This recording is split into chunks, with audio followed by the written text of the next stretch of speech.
Kukatpally MRO కార్యాలయం నందు కళ్యాణలక్ష్మి షాదీ ముబారక్ చెక్కులు పంపిణీ కార్యక్రమం సోమవారం కూకట్పల్లి మండలానికి సంబంధించి 266 మంది లబ్ధిదారులకు కళ్యాణలక్ష్మి షాదీ ముబారక్ చెక్కులను ఎమ్మెల్యేలు మాధవరం కృష్ణారావు, అరికిపూడి గాంధీ కూకట్పల్లి ఎంఆర్ఓ కార్యాలయం నందు పంపిణీ చేశారు. ఈ సందర్భంగా ఎమ్మెల్యే మాధవరం కృష్ణారావు మాట్లాడుతూ నిరుపేదల ఆడబిడ్డ పెళ్లికి దేశంలో ఎక్కడా ప్రవేశపెట్టినటువంటి పథకాన్ని మానవతా దృక్పథంతో గత ముఖ్యమంత్రి కేసీఆర్ ప్రవేశపెట్టారని, ఇప్పటికే నియోజకవర్గంలో 18,000 మందికి కళ్యాణలక్ష్మి షాదీ ముబారక్ చెక్కులు పంపిణీ చేశామని అన్నారు. ఈ విధంగా చెక్కులు అందించే సమయంలో వారికి భోజన సదుపాయం కల్పించి ప్రతి ఆడబిడ్డని గౌరవించి చెక్కులు ఇచ్చి పంపించేవారమని, కానీ నేడు ప్రభుత్వ సూచన మేరకు ఎంఆర్ఓ కార్యాలయం నందు నిర్వహించాల్సి వచ్చిందని తెలిపారు. మంచి పని చేసినప్పుడు ఎవరినైనా అభినందించాల్సిన అవసరం ఉంటుందని, అలాగే కాంగ్రెస్ పార్టీ ఇచ్చిన హామీ మేరకు 1,116,లతో సహా తులం బంగారం కూడా అందిస్తే సంతోషిస్తామని అన్నారు.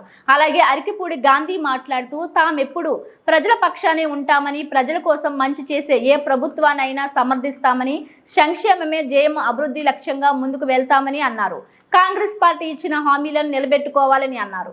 ఈ కార్యక్రమంలో కార్పొరేటర్లు మందడి శ్రీనివాసరావు, జూపల్లి సత్యనారాయణ, షబియా గౌసిద్దీన్, పగుడాల శిరీష, బాబురావు, ఎంఆర్ఓ స్వామి, మాజీ కార్పొరేటర్లు తూము శ్రవణ్ కుమార్, పగడాల బాబురావు తదితరులు పాల్గొన్నారు.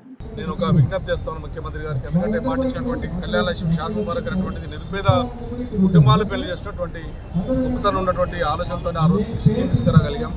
50,000 ఉండేది ఫస్ట్, దాని తర్వాత 75,000 చేశాం.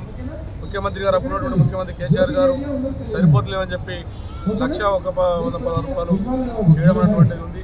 దీంట్లో 18,000 మందికి ఇప్పటికే మన కళ్యాణలక్ష్మి షాదీ ముబారక్ రూపాయలు ఆదరించాం. మీరు కూడా అదనంగా వచ్చేసి దాన్ని ఇంప్లిమెంట్ చేస్తూ దాన్ని కొనసాగిస్తాం. టీఆర్ఎస్ పార్టీ ప్రభుత్వాన్ని కొనసాగిస్తాం, కానీ అదనంగా మేము ఇంకొక తులం బంగారం ఇస్తామని చెప్పడం జరిగింది.